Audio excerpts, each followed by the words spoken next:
Racism has always been a part of America's past, starting with the relocation of Native Americans. We took away their homes and destroyed their families. However, that was just the tip of the iceberg. When we began to bring slaves into America, many people got into the mindset that black lives do not matter as much as others. The Civil War became the beginning of the freedom of many slaves in America.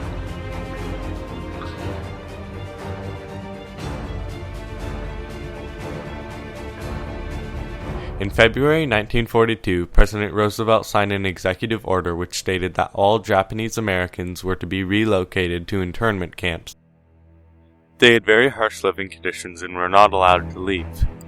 It wasn't until 40 years later that one of our presidents finally decided to stand up and apologize for America's actions. The legislation that I am about to sign provides for a restitution payment to each of the 60,000 survivors. Surviving Japanese Americans of the 120,000 who were relocated or detained. Yet no payment can make up for those lost years. So what is most important in this bill has less to do with property than with honor. For here we admit a wrong. Here we reaffirm our commitment as a nation to equal justice under the law. President Reagan signed into law today the bill providing reparations for Americans of Japanese heritage interned during World War II. The president said the $20,000 tax-free payment to each survivor was long overdue and, in his words, will right a grave wrong. Attending the White House ceremony were Japanese Americans from Georgia, California, and Oregon who were among the internees.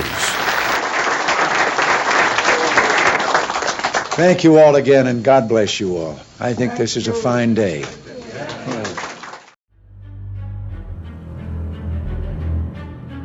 The current debate of the Confederate flag being flown shows that people still wish to use it despite its negative connotations.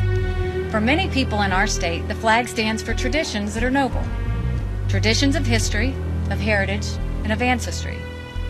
The hate-filled murderer who massacred our brothers and sisters in Charleston has a sick and twisted view of the flag. Racism is still a problem in America, and the shooting in Charleston is a very clear example. However, many people use the word racism loosely and in the wrong context. Well, that brings up the question, what isn't racism?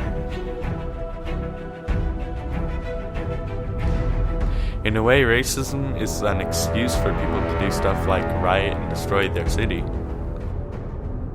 An example of this is the riots in Ferguson after the shooting of Michael Brown.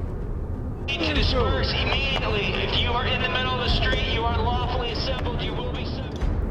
It was an issue that should have been debating whether the police officer was acting out of self-defense. However, it was turned into an issue of racism.